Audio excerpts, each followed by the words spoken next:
सनातन हिंदू धर्म में जब किसी के घर में गमी यानी किसी की मौत हो जाती है तो 13 दिन तक गरुड़ पुराण का पाठ रखा जाता है। धर्मशास्त्रों में ऐसा वर्णन मिलता है कि कोई आत्मा तत्काल ही दूसरा जन्म धारण कर लेती है। किसी को 3 दिन लगते हैं, किसी को 10 से 13 दिन लगते हैं और किसी को 1.25 माह लगते हैं। लेकिन जिसकी स्मृति पक्की, मोह गहरा या अकाल मृत्यु से कोई मरा है तो उसे दूसरा जन्म लेने के लिए कम से कम 1 वर्ष का समय लगता है। तीसरे वर्ष गया में उसका अंतिम तर्पण किया जाता है। फिर भी कई ऐसी आत्माएं होती हैं जिन्हें मार्ग नजर नहीं आता और वे भटकती रहती हैं। चलिए जानते हैं कि मृत्यु के बाद दिवंगत आत्माओं के निमित्त क्यों रखा जाता है गरुड़ पुराण का पाठ। एक प्रश्न आपके मन में जरूर उठता होगा कि आखिर क्या है गरुड़ पुराण। दरअसल एक बार गरुड़ ने भगवान विष्णु जी से प्राणियों की मृत्यु, यमलोक यात्रा, नरक योनियों तथा सद्गति के बारे में अनेक गूढ़ और रहस्य युक्त प्रश्न पूछे। उन्हीं प्रश्नों का भगवान विष्णु ने सविस्तार उत्तर दिया। इस प्रश्न और उत्तर की श्रृंखला को ही गरुड़ पुराण कहते हैं। क्यों सुनाते हैं मृत्यु के बाद गरुड़ पुराण?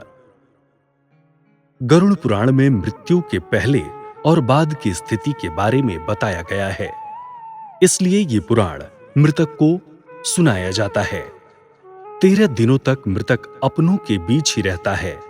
इस दौरान गरुड़ पुराण का पाठ रखने से वो स्वर्ग, नरक, गति, सद्गति, अधोगति, दुर्गति आदि कई तरह की गतियों के बारे में जान लेता है।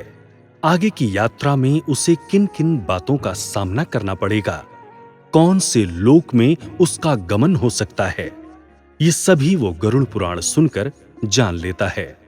जब मृत्यु के उपरांत घर में गरुड़ पुराण का पाठ होता है तो इस बहाने मृतक के परिजन ये जान लेते हैं कि बुराई क्या है और सद्गति किस तरह के कर्मों से मिलती है और उच्च लोक की यात्रा करने के लिए कौन से कर्म करने चाहिए। गरुड़ पुराण हमें सत्कर्म के लिए प्रेरित करता है। सत्कर्म और सुमति से ही सद्गति और मुक्ति मिलती है। गरुड़ पुराण में व्यक्ति के कर्मों के आधार पर दंड स्वरूप मिलने वाले विभिन्न नरकों के बारे में बताया गया है। गरुड़ पुराण के अनुसार कौन सी चीजें व्यक्ति को सद्गति की ओर ले जाती हैं, इस बात का भी उत्तर भगवान श्री हरि विष्णु ने दिया है। आत्मज्ञान का विवेचन ही गरुड़ पुराण का मुख्य विषय है। गरुड़ पुराण के 19,000 श्लोकों में से बचे 7,000 श्लोकों में ज्ञान, धर्म, नीति, रहस्य, व्यवहारिक जीवन, आत्मा, स्वर्ग, नरक और अन्य लोकों का वर्णन मिलता है। गरुड़ पुराण में आयुर्वेद, नीतिसार आदि विषयों के वर्णन के साथ मृत जीव के अंतिम समय में किए जाने वाले कृत्यों का विस्तार से निरूपण किया गया है। कहने का भाव है कि गरुड़ पुराण का पाठ सुनने से ही मृतक आत्मा को शांति प्राप्त होती है और उसे मुक्ति का मार्ग पता चलता है।